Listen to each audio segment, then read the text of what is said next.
All right. Good morning, everybody. Pretty light set of updates today, so I'll take whatever questions that you have.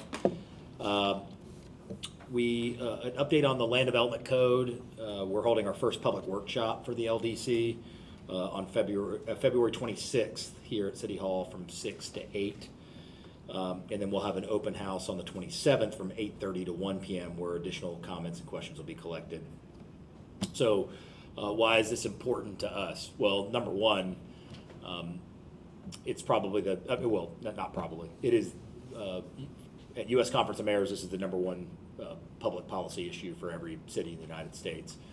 That's not new. Of course, we've been dealing with a housing crisis for a little while now. It was the number one thing on our strategic plan. Our city residents, through a year of research and asking their opinion on what's most important for the city, housing was the clear number one. And what's important about land development code, as I've mentioned to you guys before, is that I don't think there's a better brushstroke of trying to attack this problem than looking at the codes that prohibit or limit our ability to thicken neighborhoods. And so I've talked to many mayors that have either already gone through this or are already doing it, or in the process of it now. Obviously, it's a long process, and as I've said publicly before, there'll be some difficult conversations within that, and helping people understand the value of some of the changes that we need to make.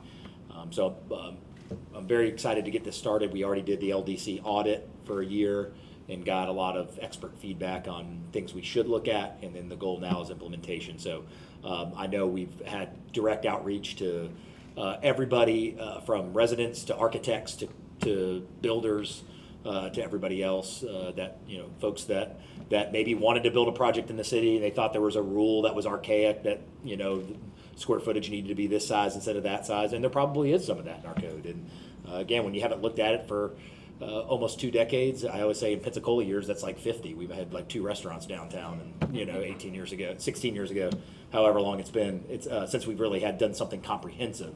We've done lots of band-aids and adjustments as we can, but before I took office, I said this is something that we would take on. And when I brought this up to staff before I was in office and said, well, why haven't we looked at it? Their answer was political will, and I said, well, you'll have that, and now we need it now more than ever, given the housing situation. So we strongly encourage everybody, whether you feel like there's a project that the city didn't let you build, to good ideas you've seen in other, maybe folks that have built in other cities. So all into the spectrum, we want your feedback, and that's the reason this process takes this long, is because we want to make sure that the new rules of the city of how we develop, how we build housing in the city reflect what we want in the community. So very appreciative to get this process started. We have a webpage too, where residents and property owners can review the project, and the link is on our website already at cityofpensacola.com. But those meetings, February 26th, 6 to 8 p.m., February 27th, 8:30 a.m. to 1 p.m. Some good updates you guys have seen from the airport, but just to kind of collect those, the good news that Breeze Airways is expanding its service at Pensacola. We just started service to Tampa, and then now we're getting nonstop service to Raleigh-Durham, North Carolina, that continues on to Providence, and that route begins in April. We're welcoming a new airline to the market. Contour Airlines will have nonstop service to Muscle Shoals, Alabama, twice weekly starting March 22nd. And then also, we forgot to give you guys an update on this from a couple weeks ago. The work on the new cell phone lot is expected to be completed this week. I know you guys reported on that, or recall me mentioning that it would be about a 4 to 5 week process. So once that's open, it'll give people a place to wait. Passenger, remember we'd said we're kind of behind the times in how we handle people being picked up and dropped off and how much time they have. We haven't really pressed that issue with our users at the airport because we haven't given them a viable alternative. But now with the cell phone lot, we should have a viable alternative that will allow us to be able to have a little more stricter enforcement on kind of standing too long, in that normal pickup area. So it should be good for everybody to keep those cars moving, and then if you need to wait, you have somewhere to do that. Mentioned last week, the Miraflores Community Advisory Group, Wednesday at 2 o'clock here in Wibbs, first floor City Hall. And it's the first meeting in a long time. We told that group, we said we are not going to have meetings just to meet. So when there's something to meet about, which they certainly have now, you guys have reported on a lot of that data. We want to get that back to them and start to find that process of how we kind of commemorate and remember what's taken place there. We're closed for President's Day. Administrative offices and our community centers are going to be closed on Monday, February 17th. And then Osceola and Roger Scott will be open for regular business. Very appreciative of the folks, the mayor's cleanup that was scheduled during Snowmageddon that now we rescheduled. We still were able to pick up about 20 tons of bulk waste and 230 cans of paint, 175 tires, and appreciate our sanitation staff moving that quickly. That was a difficult situation because your first instinct to reschedule would be put it at the end, but we had so many people so close to have it. I'm sure they had cleaned out their garage and had been ready for that once a year neighborhood cleanup. So we did the opposite. We adjusted and moved it in front of the other ones just to get that all cleaned up and get that stuff and not make them say hang on to that stuff for 10 months while we get back to you. So it looks like that we were able to get the message out there and we're able to pick up a bunch of stuff. Just so you know, we are aware FPL will be doing some tree trimming in the downtown and Sanders Beach area, the preventative tree trimming. You may recall early on when I'd started, we had some of that take place on 12th Avenue, and we weren't as aware as we had liked to be. Ever since then, they had pledged to have better communication with us about when that is happening. Obviously, it is in FPL's purview to do that and to be able to provide electricity to everybody. But ever since that issue, the communication has improved significantly. Our arborist is on top of keeping an eye on those things as best we can. So we are aware of the tree trimming happening downtown Sanders Beach area. That happens every about 3 years or so, and to keep the trees about 8 to 12 feet off of those lines. So our arborist will be on site. That is it. I did get, it's too small of a sample size. We were able to get the first 3 days. Remember, we lag about a week behind in terms of red light camera data. It was always going to be about a week behind. So all of February we won't have till the 7th or 8th of March. But so that means we've got about 3 days, just those first 3 days. We've got all the numbers from January. Remember, I gave you guys the numbers from just like the 1st to the 23rd. So the total of January ended up being 1,929 total violations approved. So that was an additional 452 violations of those last 4 days from what we had reported previously. And a total of 41 potential violations were rejected, and that's for the total month of January. And so for just the 3 days of grace period over, we had 88 approved violations on the first, second, and third total. And just to take a snippet of, if you take just Bayou Boulevard and 9th Avenue, there were 38 in those 3 days. So I went back and looked. We tested the data and looked at the data from when we piloted. Of course, we didn't notify. The vendor went out and said, okay, well, let's go see where our biggest problem areas are, and tested several different intersections. So I just went, before I came down here, I went back and looked at that data from 2023, and we test for a 16-hour period. So it's a small window and we've tested it twice previously, I believe, somewhere in the 2018, 2019 range when it was first discussed, and then of course we tested it in 2023. And just to give you perspective, during that 16-hour window, there were 53 violations at 9th and Bayou. So if you go per day, 53 per day during the test, this is about 12 or 13 per day. And it's too small of a sample size to count on, but I think anecdotally, what we're seeing is just in that small window is about an 80% decrease of people running red lights because they know they're there. And so that's what I'm going to be interested to monitor as we move forward in February, is to sit, not just how many people are running the red lights, which the numbers in January were certainly a little frightening, but it's also going to be looking at what was our behavior before we ever knew that these existed. And I think that's an important measure to always keep in mind, is that, so again, it's just 3 days and it's not enough to go on, scientifically, but if we tested one day and it was 53 and we're now had 36 over 3 days, maybe at glass half full, the message is getting out that maybe it's not a good idea to run red lights. And certainly the scary part is how often were people running red lights before we did this? And that's the kind of the mystery number that we really only have this testing data to look at to really know. And so I guess encouraging in that sense is that the goal is for people to not stop running red lights. And but again, I'm just sharing that with you guys anecdotally. Those aren't numbers that we probably need to get 2-3 weeks, maybe a whole month, where we can really rely on that.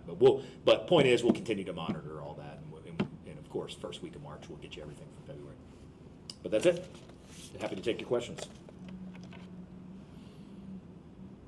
Yeah. Mayor, Sunday I was down there observing what was going on with the trolley, the downtown trolley, and people were riding it. I mean, the parking lot was about a quarter full, but I spoke to a number of visitors who were using that parking lot. They weren't aware of the trolley service. But the trolley was running. Do you have any data on trolley usage? I guess it's back to just Sundays now. Yeah, Saturdays. Yeah. Oh, it's Saturdays, yeah. right. So just Saturdays now. We did Fridays and Saturdays during the holidays, when obviously we've got more folks downtown, just generally on the weekends. January, February are typically slower years. And so, we made that decision based on the data. I don't have the number off the top of my head, but we track, our vendor tracks that for us, how many people are riding. And, we're trying to find, as we always should be, whether that's always reviewing what the usage of paid parking is based on hours, for the availability of free spaces. This should always be a work in progress. Not that we would have overarching, huge transformational type changes, because there is something to be said that whatever we're doing in parking, we have to be consistent with for a certain amount of time, or we're going to always be changing and moving something, right? So, and secondly, we need enough reliable data to say, okay, well, maybe we should charge here or not charge here, or these hours or not these hours. Trolley's the same way. One of the issues is, we've got hundreds of parking spaces within 2 blocks of many of these areas. And one of the complaints, anecdotally, that we would get is, well, man, I don't want to walk 2 blocks, or I've got somebody with limited mobility with me, or whatever the case may be. So that's why we offer this service, and that's why your parking dollars are helping pay for that. Is you can park at Comandencia, you can park on Wright Street, free of charge, and you got hundreds of available spaces, and you can wait 5 minutes. You can look at it on your app, and it's going to tell us one of two things: either there's going to be lots of demand for it, of which we will continue and expand, or there's not going to be a lot of demand for it, and maybe those complaints are, a little short-lived, in that maybe it's really not that. Maybe it's a protest about wanting to pay the dollar or whatever. But in practice, we might have people that are just parking 2 blocks away and paying or not paying from 2 blocks away. We will have, I told you, the final data from that Haas resident satisfaction survey, and I asked those questions. I asked the question of, would you rather park? Would you rather pay to park right in front of where you're going, or walk 2 blocks for free? And it was about 2/3 saying, I want to walk 2 blocks for free. So that's good. That's good reliable direction for us. Then if we want to create more ability to walk our block or 2 for free, and if free parking is more valuable, then we should take that data and do something with it. And so trolley's the same way. We're just going to always try to grow and evolve our downtown, in the correct way. And so we'll continue to look at that, and we'll probably look at it again at the end of this month, closer to the end of this month, spring break, and it's starting to ramp up. If we want to go to additional days? Yeah. On the land development code, you talked about this before, but so you're talking about there are going to have to be tough conversations that have to happen. What specifically do you think there's going to be some pushback about? Well, I think it's the general pushback that I think lots of things get, which is usually some battle surrounding how we've always done things. And you can go to recycling or parking or land development code, and I would say you end up kind of in the same place most times, which is the data suggests one thing, and anecdotes and how we've always done things suggest another. Usually, I think LDC will be the same way. I usually, when I bring this up at public speaking or whatever, is, I always point out a couple of things about land development code. To your question, what is the battle? I think there's going to be some battles about thickening neighborhoods and density within neighborhoods where it didn't normally exist. We don't know what neighborhood, that's why we're doing this for 2 years. Where do we put in? Doesn't mean every code change is going to be for the entire city. There's lots of nuance and hundreds and hundreds of pages of documents and things to review. That's why it takes so long. So let me be clear on that. We don't have preconceived notions of what it's going to be. But philosophically, to your question, I think the battles are going to be differences in the neighborhood, that maybe a duplex can be built where only a 1970s ranch style house was allowed to be built before. So I always use the example that R1 AAA zoning in the city of Pensacola is a quarter-acre lot, 10,000 square feet, 11,000 square feet of property that's allowed one house and one ADU, a quarter acre, in the middle of our city. This isn't on the periphery. This isn't in, and many, many cities are moving away from that. And that doesn't mean you're going to build multi-story. You're going to have to push back. You're going to have pushback where people are going to think it's the other extreme, where you're going to have hotels popping up in neighborhoods, things like that. That's not going to happen. But I usually point out two things. Number one is some of the most beautiful, ornate quadplexes in our city are in North Hill that were built in the 1940s. So this is not a new concept. There were people building multifamily type establishments in many of our historic neighborhoods. East Hill, North Hill. There's buildings in East Hill that have 6, 7 units in them that were designed that way, historically. So this is not new. We got used to one way of life for a long time, but this is not new. And second is, I always ask the question, you probably, Jim, have been there when I've said it, raise your hand if you've never lived in an apartment. And what I know we all want is our kids and our grandkids to move home. I know that's what my parents wanted. I know that's what I'll want when Caroline goes off to college or whatever. I would hope she wants to move back here. And I'm guessing she's not going to buy a 5-bedroom house. I'm guessing she's going to live in an apartment or a duplex or a quadplex or something like that. And we've all done that. We've all lived there, at one point or another in our life. So those are the realities, is that we are never going to solve this housing crisis putting one person or two people per 10,000 square feet in our town consistently.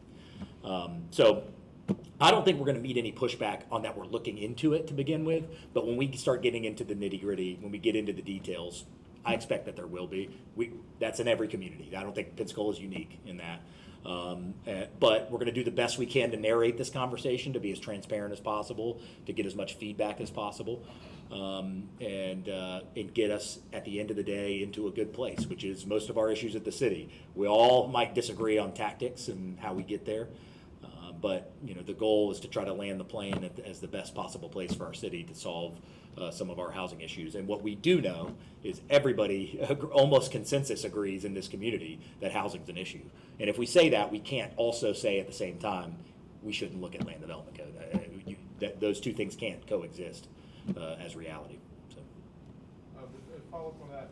There's also, beyond the housing question, there's talks of form-based code, that type of thing. Do you have any opinion on form-based code? No, I mean, not necessarily. There's lots of outside of the housing crisis. There's lots of things. There's this striking the balance between protecting and preserving the historic character of neighborhoods and the ability to functionally to build a home, at a reasonable amount of money.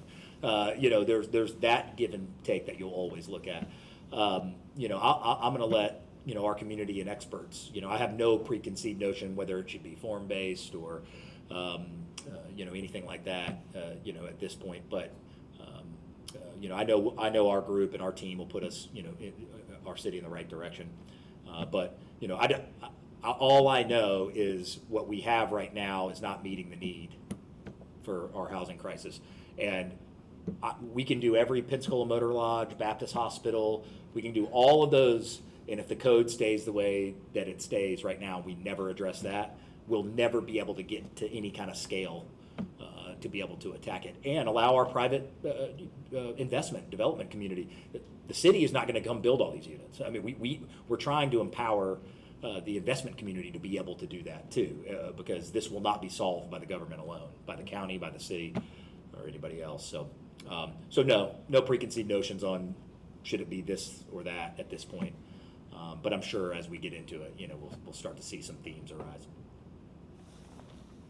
Yeah. Mayor, I want to follow up on Jim's question. Earlier today, you said that that you are anticipating in the LDC review some things that have to happen that you're expecting some pushback on. Mm-hmm.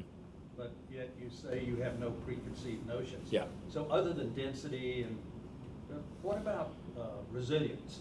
I mean, this whole idea of does the code include the state building code for rising waters, or will it include something more creative and energetic locally? Yeah, I think those are all conversations that we're going to have. My exception to I don't come in with preconceived notion is the number one crisis in this city and in this country for every mayor is to create density, and it's a proven data scientific fact that one of the biggest limiting factors of that is your own rules, that doesn't allow you. So I can safely speculate on one thing, which is the approach of this is going to be spirited with the idea of where can we smartly and justly increase density. So I opine on that one topic because I know that's something that how we do it, exactly what the code says, how many units per acre, all of that stuff, I don't have any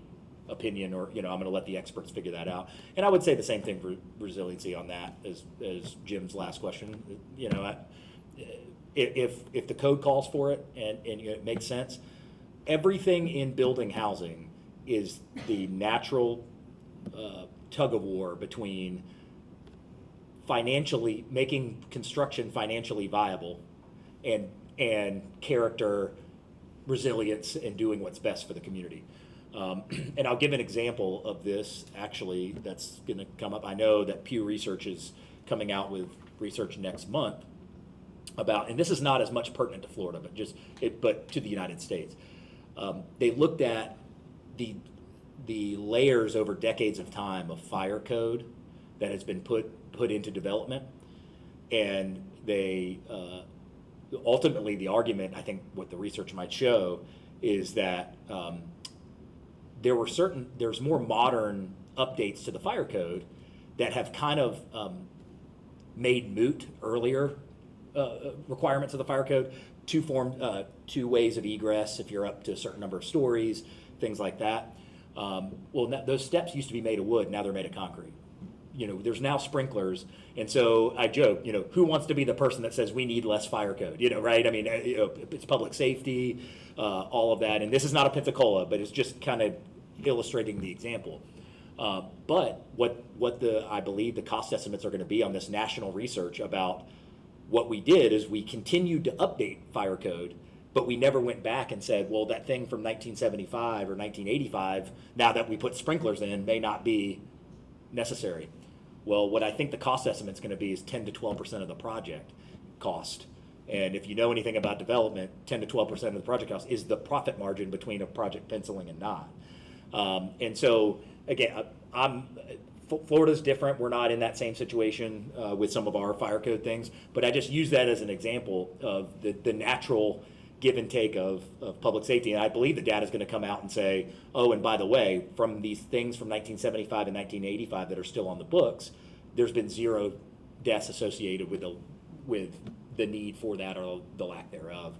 And so it's another interesting wrinkle into this housing crisis that we have is we really should be looking at every aspect of permitting, of water management, of all of these things that might not make a project pencil. How do we harmoniously keep stormwater a priority, but also not make it so punitive to build something and then say, well, man, we don't have any housing. It's like, well, yeah, because there's lots of rules and regulations that make it too expensive. So I don't have, I think if there was a clear answer to exactly how to solve that give and take, every mayor would probably be doing it. And I think it's unique to our community. But again, I go back to this, what this whole process is for, is for folks that build more houses than I build and have designed houses and I haven't, and letting our experts get in the room from not just the city, but from our community and say, hey, we can land the plane in this area of respecting the character and preservation of our community and not being too overly burdensome with rules and regulations, for example. So we'll look at all of that, but that's why I'm excited to get this going. The conversations, the questions you guys are asking me will have further and further clarity as we start to move through this process. And I believe the council, I don't know if it's one of these days, but the council's doing a kickoff with them as well. I forget I don't have the day off the top of my head, but there'll be a kickoff with a special meeting at council. We can get you that date. All right. Hey. How's it going? Let's talk Pensacola. All right. Let's see. Pardon, I need my glasses. There we go. Okay.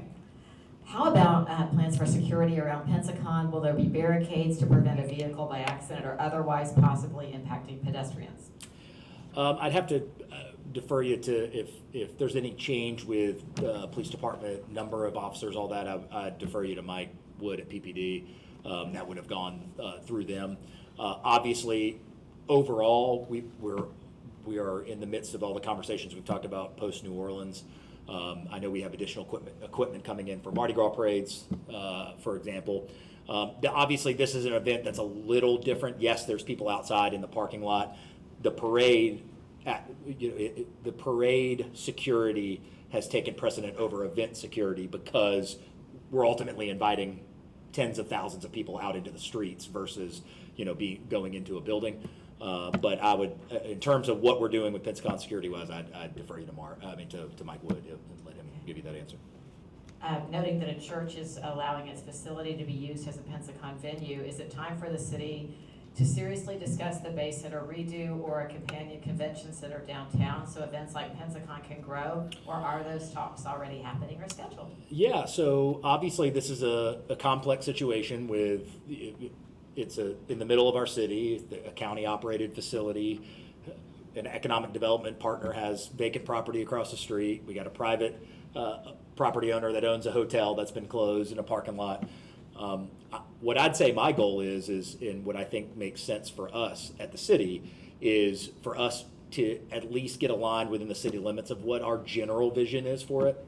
I don't want to get ahead of, at the end of the day, this is going to be funded by bed tax, which is ultimately overseen by the county. The facility is overseen by the county. We want to be good partners in that, but I also think what happens here is of great consequence to our city residents, and so we're trying to strike that happy medium between giving our feedback as the city to the county and to the TDC about what we want, and not making it feel like we're overstepping our bounds. I mean, there's decisions for them to make, but this is in the city, and so. We've had some very preliminary conversations about even perhaps hiring somebody for ourselves at the city to kind of vision what would happen there, not design anything, not get construction drawings, but just to say, hey, as city residents, give us your feedback. What do you want a renovated Bay Center? Do you want a conference center or a sports facility?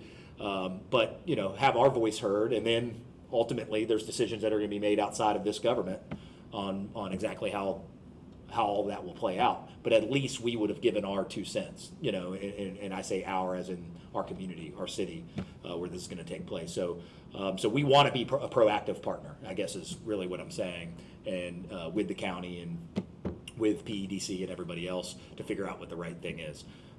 I could say we're long overdue for something to happen there. As I always say, I don't think anybody walks in the Bay Center, whether you're an employee or a police officer or the mayor, and says, man, this is state of the art. I don't think anybody says that. So we all agree on that, that we're not in a place that we need to be with a 40-year-old building. But we probably have some disagreement on should it be this, should it be that, where should it be in the parking lot, should it be at the tech park. We probably have some disagreement on all of that, and so I want us to, when I say us, the city, to kind of get some alignment on where we want to go. So, so we're looking into that right now, and that we may, we may collaborate on that and try to get a little general vision for the city about what happens there. I've got a couple more. If you guys want to jump in with follow-ups, You know, go for I it. want to follow up Yeah. on the Bay Center thing. This is moving pretty fast. At the county commission meeting last week, several of the commissioners talked about it. This is coming up to the Yeah. PDC very, very soon. So you've had preliminary conversations. Mhm. What have they showed you? And who is they? Is it CAPS? I mean, Yeah. is it the Bay Center? Is it David Bear? Mhm. I mean, what have they shown you? So visually, I've seen the same things you've seen. I mean, we're not looking at anything new. There's been conversations, obviously, with the county and ASM about how much money they would put in. Your normal negotiation about, if we spend this amount, the operator would put in X amount. So I'm aware of those things. This is how I believe when we have the city look at this and say, what's the city's vision for what happens here, to then give to the county and kind of say, this is what our priorities are. This is how I would do it. I think you could look at it two ways. I think you would bring a consultant in that's done arenas or done something like that, and you'd say, we want two deliverables. Deliverable one is what we think the community wants, which would be kind of what we discussed now. We think the community wants a sports facility. We think they want a conference center. We think that they want, to the best knowledge that we have, we believe the community wants blank. So show us what that looks like. And then for me, I don't know what the county would do or not, then I'd say deliverable B is pretend we don't know what we're talking about. You guys do. You design facilities. Should it be a conference center or a sports facility? Should it be located here or located there?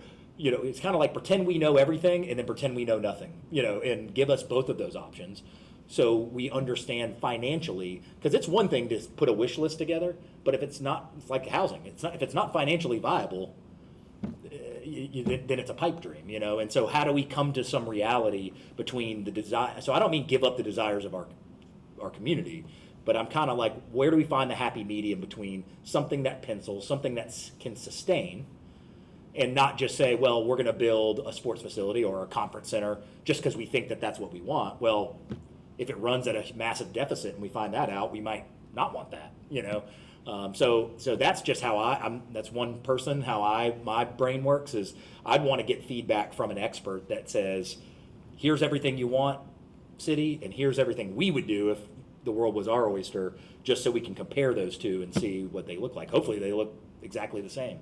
And that gives us a real good path forward. So I don't mean we're looking into doing that at a very high level. Again, kind of more visionary than it is to do. We're not going to do a big long study, and we've studied this thing, I think, to death. So I think we're going to kind of say, take all these parcels, throw them in the gumbo, and let's figure out what might make sense for the city moving forward long term. So that hasn't happened yet, but those are some early conversations we're having in the building right now. And you mentioned, I'm sorry. Yeah, Oh, go ahead. sorry, I was follow up on that. You mentioned the tech park twice, I think, as far as maybe a potential location. Is that something that's seriously on the table? Or is that still being, Florida West looking into building something? No, I'm not sure where Florida West is with it, and I think the prudent thing to do when you're looking at a long-term vision for that is to look at everything available. I mean, I also mentioned the Grand Hotel, of which is privately controlled, that we have no say in, right? But I would feel short-sighted if we brought somebody in and they didn't look at, here is everything available around this building. And they could come back and say, no, don't mess with that, or, oh, well, yeah, you could put something over here, but there could be financial challenges. You have to acquire the property. But I'd feel a little foolish if we said, don't look at anything else around here except this parking lot. When that might thwart what a greater vision for the whole project would be. So way too early to say. The consultant could come back and say, don't touch any of that, or it's too complicated. But I believe it would be short-sighted of us if we weren't looking at every available parcel, parking space, blade of grass that is around this entire facility, if we're talking about spending $100+ million potentially. If you add private investment, God only knows what the total investment would be down there, potentially, based on what comes back. So this is a big financial decision for us and a multi-generational decision for us. I think everything should be on the table, and they can be eliminated or taken out as needed, but that's what visioning is to say, what could we do with everything, and then let's pare it down into something that makes sense. You mentioned the tech park, and to follow on that, as an entity in and of itself, what kind of movement or not is happening just with the tech park and getting tenants? Yeah, well, that's a PEDC question. Ultimately, the city and county aren't, a part of that. I can tell you from the city perspective, Erica and I have conversations, Erica in Economic Development Office, we're certainly supportive of when people come and ask us for, about the port and maybe they can't be suited, we should all be salespeople for the city, for this county. I tell you all that all the time. If the county ever asked me to get on a plane somewhere and sell Escambia County, I do that too. It should be all of our job, right? But it's also been 20 years, and there hadn't been any movement yet, and I don't think anybody can deny that reality.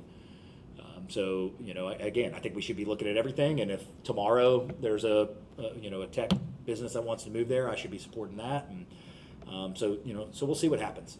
Long way to go, but all I'm saying is, for the sake of studying the potential long transformational potential of this area, I don't think it makes any logical sense to not include other potential areas of which it could grow into or expand into, and leave those off the table at this point. So we'll take a look at it, and then we'll get into more granular conversations about pluses and minuses of that, I'm sure, down the road, hopefully. But Johnny said it's moving fast. What the thing I'm concerned about is, we talk about bonding money. The money can't be bonded until there's some kind of design. So I actually really look at it the other way, and I don't mean this is it's just where we are. It's no slight of the county or county commission or anything like that. I think they're being proactive about it. It sounds, you're right in that we're trying to urge this conversation forward. But the way I see it is, there's lots of conversations about where this bonded money is going to go. Well, my understanding is that money can't be bonded until there's you can't go ask people for money without showing them what the design is. So you start reverse engineering from there. I think we've got a lot of work to do, and to get to bonding, which means you have a design, means you have a plan, which means you have a vision. I think my urgency to give the city's priorities isn't because I think we're running out of time. Is that hopefully it helps stoke some flames of like the county's doing, and just saying, hey, let's all band together here and figure something else out. So it's really trying to be helpful in that they can move forward confidently with something from the city that says, here's what the city residents want, here's what the city administration thinks makes sense, and that at the end of the day, that it's their, it's funding. TDC funding is funding that they control. The bonding of those dollars is going to be something that the county controls, but I just want to be helpful in this process and help continue to inch it forward. So I'm glad that they are, and in our little way where we have much less control over what happens there, that would be our goal, is to try to inch that forward too. Mayor, I do have to follow up on something you said. You said the PDC isn't the city, but it has 2 city council members that sit on the board, and that's from a vestige of the old council manager form of government. It's supposed to represent the city and county interests together. So yeah. It's not, I guess, do you think the PDC is not representing? Yeah, well, you could say the same thing for TDC. There's 2 council members on TDC, but that's not certainly not a majority vote, or anything like that. At the end of the day, the money's going to be administered. TDC is still making recommendations ultimately to the county commission can do or not do. In that example, PEDC. Yeah, we've got we've got representation. You guys have heard me up here before talk about that probably needs to be modernized. That maybe there's a mayor appointment or something like that, or some kind of somebody who's in the administration day to day. Don't fault at all the council members that are on there, but it probably made sense before 2010 and makes less sense now because our council's not involved in operations nearly as much. But yeah, we've got a couple votes on lots of things, but at the end of the day, PEDC hires Florida West to go out and, you know, bring those folks in. So I refer to them more, and they have control over, I mean, it's someone at, someone else's, it's not the city's day-to-day job to get that filled, that the responsible party of getting that filled at this juncture by the letter of the law is PEDC and Florida West. Now, we should all be collaborative. I mean, if someone called us and can go to the tech park, we're sending them right there. We should all be collaborating on making it successful. But you know, we're not denying reality. We understand. People see that it's been there for 20 years and nothing's happened. I mean, you know, we can't deny that, and I'm sure no one there would deny that. But you know, that we want to get something going. But you know, we'll see what happens. I think this project's a little ways off. You know, this Bay Center project. So you know, we want to support what we want at the end of the day is we want jobs, we want housing, and you know, we want amenities for our community. So whichever direction that hits us first and moves us along the best is good for all of us. So if the city wants to have more control over the PDC, are y'all going to put more money into the PDC? Oh, I'm not requesting that we have more control of the PEDC. I think within my, all I was saying is, I think the deviation of having two council members from the previous form of government, where those two council members aren't involved in day-to-day operations. So when there are votes that come up, that, you know, we have someone in the room that might be closer to what those decisions are. This is not, I'm not lobbying for 5 votes on the PEDC. You know, I'm saying the administration sometimes, by no fault of PEDC, the administration, because of the form of how they put that board together. So we've had conversations about local bills, about changing that, had conversations with council staff and everything else, not, you know, fully transparent, just saying maybe that would kind of help us modernize our seat at the table, so to speak, and having somebody there more often. So in the TDC, how much of the TDC dollars come out of the city? That's a good question, and we'd have to, you know, measure. And when I've asked that before, I'm talking about previous to this job. Right. It's a little hard. I don't know that they calculate by zip code, which of course is not completely clear to the city from my previous experience. It seems like the clerk should be able to tell you though. You Yeah. know, Well, no. Listen, you're broaching similarly on my favorite myth busting subject, which is that people think that when they spend money inside the city limits that we all eat what we kill, and that means that all the sales tax money that is produced in the city limits stays in the city limits, which is the opposite. I don't know what the exact number is, but we get only the population ratio to the rest of the county in terms of sales tax generation. So when we have 100,000 people for Mardi Gras, 83% of all the sales that happen in the city are going to the county, and 16% staying in the city. And same with the Blue Angels, right? Out at the beach, which is the county, 16% of that, you know. So it's the same philosophical issue. Well, the analogy doesn't work because TDC is actually tied to a physical building. I mean, you know, so. What do you mean? Physically know where the TDC is collected. Is it a hotel inside the city or is it a hotel on the beach? Or Airbnbs or Right, VRBOs. right. So I mean, so there you know, should there's. be a physical, I mean, so if the city is 20% of the TDC or 25% of the TDC revenue. Yeah. You know, how much say should the city have in how that TDC money is being spent? Yeah. Well, and then there's always been the same vague kind of debate the other way, which is, well, where is the money spent? And because it's too short-sighted. I tell you that all the time. That's what the question is. The short-sighted way to look at it is, well, if 25% is generated in the city limits, that 25% should be spent in the city limits. But I don't necessarily agree with that, because if 85% of our tourism comes here, number one, because of the beach, which means we see the intrinsic benefit in the city. So that's a little hairy in terms of, I don't look at it as territorial as, well, this percentage generated in the city means, because our tourism market is too complex. It doesn't recognize the city limit lines necessarily. But sales tax, that to me is a little different. So that's another question we asked on the Haas Center survey to our residents. We said, did you know that any tax you pay in Escambia County, regardless of city, is done by, and of course 65% said they didn't know that. And I think people might have answered yes on that Because about 95% of the people I tell that to, or every Rotary Club or everything I'm at, usually aren't aware. They assume that you spend $1 in downtown and pay 7.5 cents on it, that 7.5 cents stays with the city.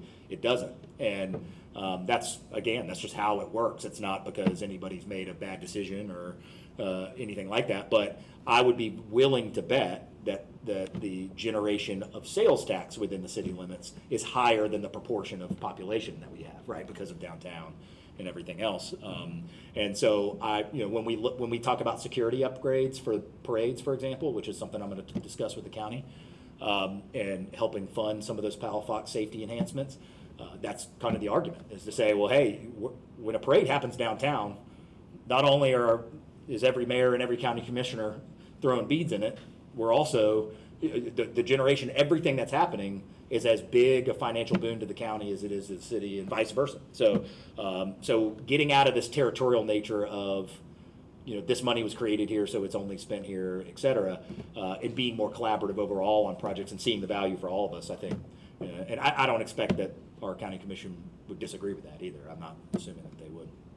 The follow-up on that is, I believe the local option sales tax referendum is coming up in 26. Do you think it's time for the interlocal agreement that breaks that down to be renegotiated? I know we're in conversations with the county. I know we were, have been for almost most of the time we were here. I know there was a conversation about running it in 24. And so we're, obviously we're going to run it in 26. I know, I won't start any advocacy. I know there's rules around what I'm allowed to say or not say about the local option sales tax. I got to get freshened up on those before but what I can tell you is a lot of the things you guys report on are completely funded and created, whether that's Cobb Center, whether that's PPD, whether that's anything else. You can just go look at the numbers in our budget about how vital a resource that the local option sales tax is. But so I don't know where it sits as of this morning, but we are in conversations with the county about that coming, getting on the ballot in 26. Well, I guess what I'm asking is the breakdown that splits, if it's based on population, do you think that needs to be discussed? I don't know. We can look at that. My understanding is, that we're not an outlier in that most counties, I believe, in Florida operate that way, if not all of them. So no, I'm not recommending that we do that, but not all counties and cities have the same breakdown, right? It might be more congruent where, a city is 25% of the generation and 25% of the population type of thing. We just happen to have real small city limit lines and a big vibrant downtown, so our scales get organically, by no one's fault, just are tipped a little different when we're 39 square miles and all of the non-beach activities happening within the city. Well, what do we have to do? We have to secure it. We got to have PPD there. We got to have fire there, things that are funded through LST. And for whatever reason, but by no one's fault, just because we got two forms of government, two different governments, is we kind of say, well, hey, if it happens in the city, it's the city's responsibility. And if it happens in the county, it's the county's responsibility. I think we should probably think deeper than that on some of those issues. And again, Baptist Hospital, we're working with the county on.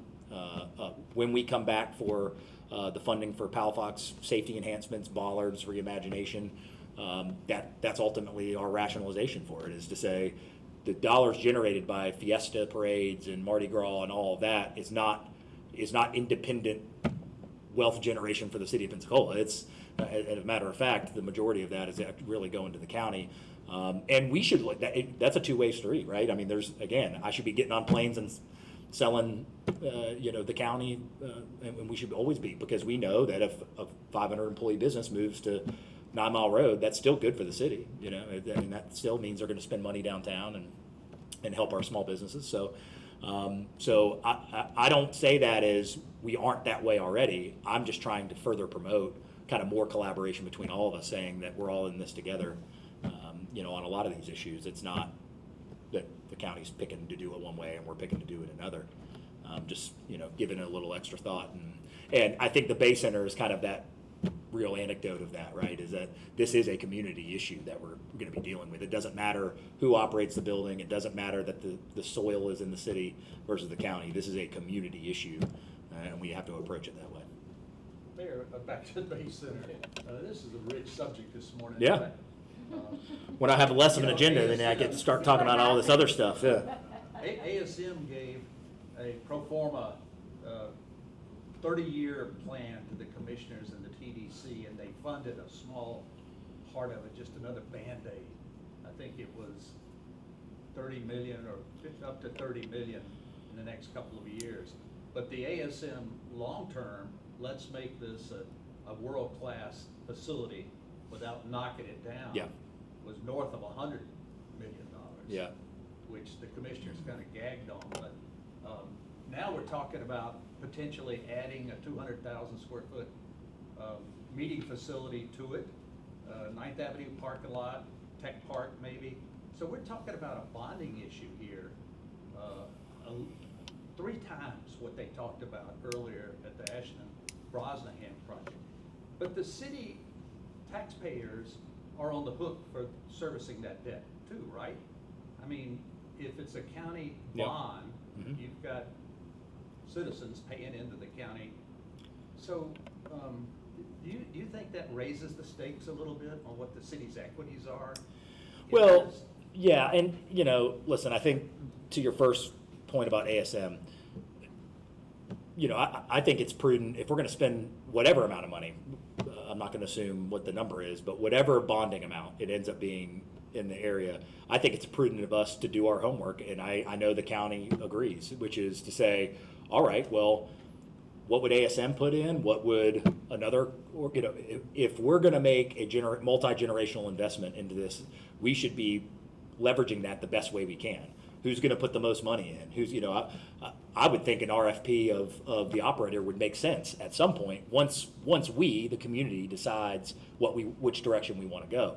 But I'll give an example of a complication, and the reason that's gonna be hard to do and get real numbers from is be ASM, OVG, in any of the, you know, this handful of operators, they're gonna wanna know what you wanna build. So I'll give an example. If you say, doesn't matter what the operational expense is of a conference center, we want a conference center. Well, I could understand that potentially a vendor is not gonna subsidize the construction of a conference center of which they lose money on, right? So they may say, hey, well, we'll subsidize this part, you know, because of signage, and we can make the money back in X number of years because of luxury suites or, you know, whatever. So they can look at an arena and say, well, we can contribute this because we'll get it back over a certain amount of time.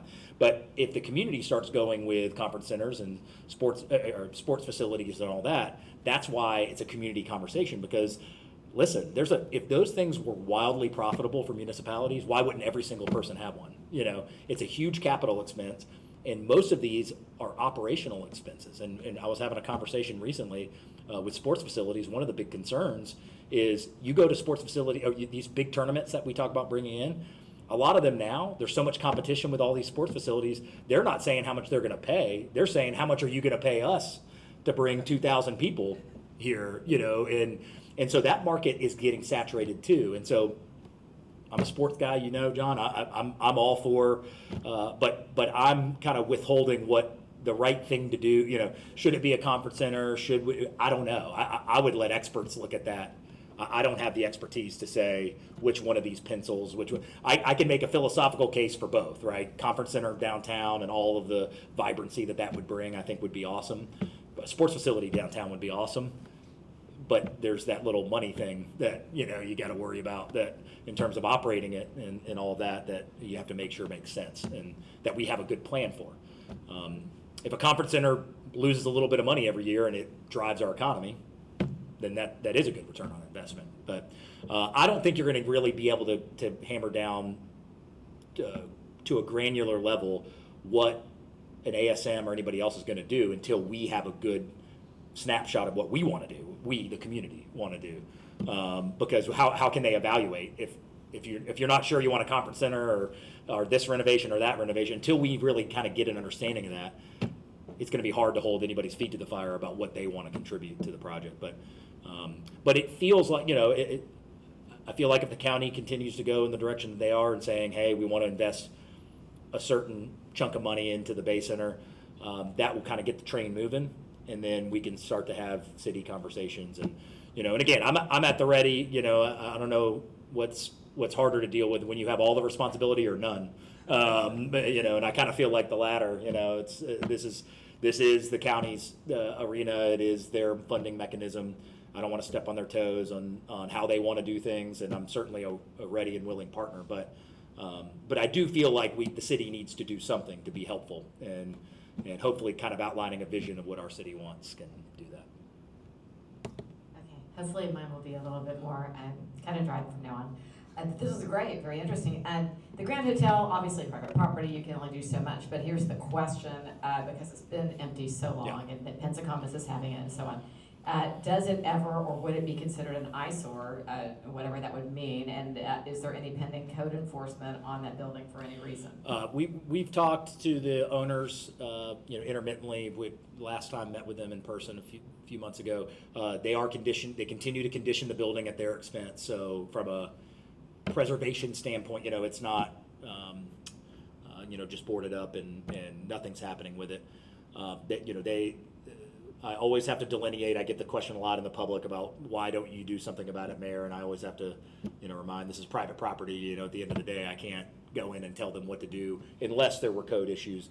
So I'm not aware of any code issues. It seems, I'd have to check, but I have not. It has not been brought to my attention that we're dealing with any kind of serial or consistent code enforcement issues there.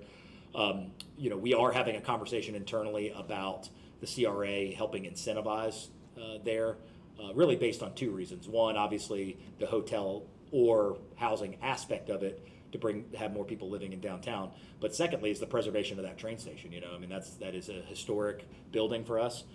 So I can certainly defend and rationalize the city stepping in, but we're not there to just be profit replacement for a private sale.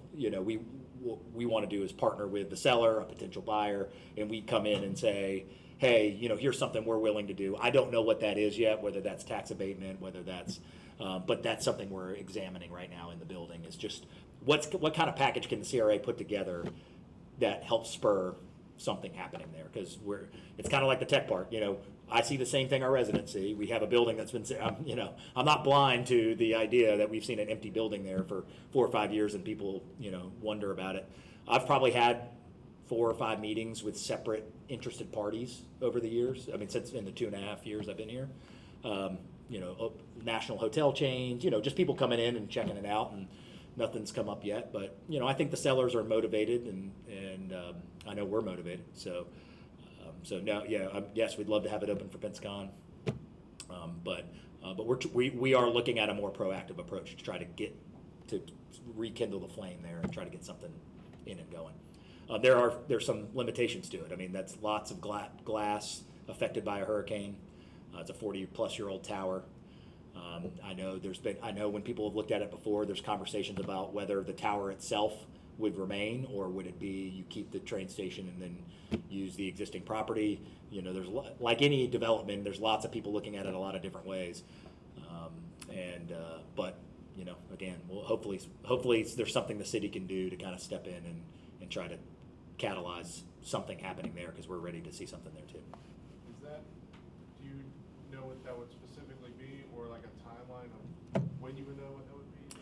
No, honestly, we've got consultants at the CRA that look at our deals for us. We're having conversations with them. We don't want to just say, hey, tax abatement sounds good. What are the challenges for development? Is it the debt market? Is it the, so we want to craft the tools in the toolkit for that incentive to be something that's going to stick, right? We don't want to just say, well, hey, tax abatement's easy. Why don't we abate taxes for X number of years? And dollars are dollars. They'll plug that into their calculator and say, does this project work or not? But I want to look a little deeper than that and say, well, maybe there's things that the city can do, other tactics the city could look at that are more effective than just simply, cutting taxes, for example, for a few years. So that's the long way of saying, no, I don't know yet exactly what those tactics will be, and that's what we're examining right now. So Erica, Victoria, myself, we're looking into what the right mix of incentive would be, in talking with outside experts and developers and things like that, of seeing what kind of project. If we're going to go through all of those motions, we want it to be something that impactful. Here, I got two questions in the queue here. I'll let you pick. I don't want to take Okay. up everybody's time. I'll let you pick which one. All right. Commendation slip and portside pickle, or circle back to traffic cameras? I haven't turned down any questions since it's in 2.5 years, so you can, I try to, well, quickly any week now, I believe, I've just got an update yesterday, any week now, the outdoor court should be, it's getting very, very close for the outdoor courts to be complete. That's the update that I'm getting. Obviously, and as the indoor has never been, in conversation that would be ready anytime soon. The outdoor was going to be completed first, so that's the update on that. And then your red light camera question, what was it? How many of the tickets are going to out of state?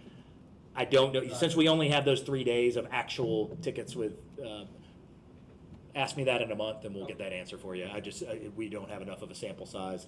And I want to make sure, I don't know what information I got to check with our police department that I'm not, saying too much up here. I don't know what we're allowed to say or not say on all that, so I would want to get that cleared, but I would imagine that's something we could share. So I would say again, March 7th or 8th, we'll have the full month of February by then. So that'll probably be the next time I'll kind of update you guys. Well, the issue on Commendancia slip is the city has closed the east side sidewalk, the one facing the pickleball. Yes. And there's a project, I got the number here somewhere, but basically they've taken down trees and they're replacing trees and sort of gooching up the sidewalk with raised platforms. Yeah. And it looks different than the west side, which has oak trees along the promenade there. Well, I think Is there any connection between this project and Portside Pickle? Yeah, the connection is they're funding, not at our expense, the extension of that sidewalk. So, so again, yeah, we want it to be as uniform as possible, but yeah, they're not going and working on, they're not going in and working on repair of our, our money. That was part of our negotiation, amongst other things, was, hey, if you're going to put this stuff in outside and you're going to have a connection to a restaurant or an amenity down there, then we want you to improve the public thoroughfare. So that was part of our negotiation. So that new sidewalk will now be the city's new sidewalk and funded by their project. Mayor, on the Scheme of Children's Trust. Yes. They got $1.5 million in city CRA money. Mhm. Where are you on the interlocal agreement? Yeah, so interestingly enough, I've been spending a lot of time on that this week. I've been to all of our 100% economically disadvantaged schools. I've met with teachers and principals. We've gotten good feedback from them. Where I'm at right now, and is the other major issue that I want to talk about, and it was really kind of inspired from the U.S. Conference of Mayors meeting in Washington, D.C., is the immense issue of childcare that we have within the city limits. And I mean it's kind of like housing, childcare at every level, not just the great need of folks who can't afford it. There's folks who can afford it who can't find somewhere. And when I saw the stat from the Florida Chamber that the state of Florida lost $5.4 billion last year because of parents not being able to work, and a stat that is staggering as 15% of parents with young children in the state of Florida, 15%, one of them has left the workforce in the last 6 months. And 46% of those people expect to be out for at least a year. So when we talk about workforce and ST and we talk about all these other things, when we don't address childcare, we're not addressing education, we're not addressing quality of life, and we're certainly not addressing workforce, because we've got engineers and doctors and architects at home because they can't find a place for their 2 kids, or even in jobs that where you 2 kids, it's more financially responsible to stay home than it is to have that skilled worker out filling a job for our community. So the more that resonated with me, that childcare is such a multifaceted issue. I'm kind of, as we always do, we try to copycat the best ideas, and so what I've been working on the last couple of days is trying to get just a quick little summit of all of the experts together and basically say, if we've got money for a problem inside the city limits of childcare availability, how should we look at it? So that's kind of the last thing I want to examine, and then my goal would be to get that MOU done. Well, one concern I had looking at the financials is the trust has set up a liability for the money to the county, but there's no line item for the $1.5 million. Is there any concern that they could go ahead and spend the money or obligate the money before you reach an agreement? I wouldn't suggest that. You know, listen, you know, if this was about taking our ball and going home, we could have sent them a letter on September 30th before the fiscal year, and said, oh, well, hey, we're rightfully claiming this as, you know, ours, and we're still working with you. There's got to be some trust and understanding between us coming up with something that makes sense. Where I want to land is something that meets the mission of the trust. Meets the mission of the trust. Why the taxpayers voted for it was to help the young people in our community, right? So it needs to meet that need, but it also, my focus is more narrow on meeting the needs uniquely within the city of Pensacola and redirecting those dollars. So the matrimony of spending them the way that adheres, and not saying, hey, we're going to spend it on something else, but that adheres to the mission of the dollars.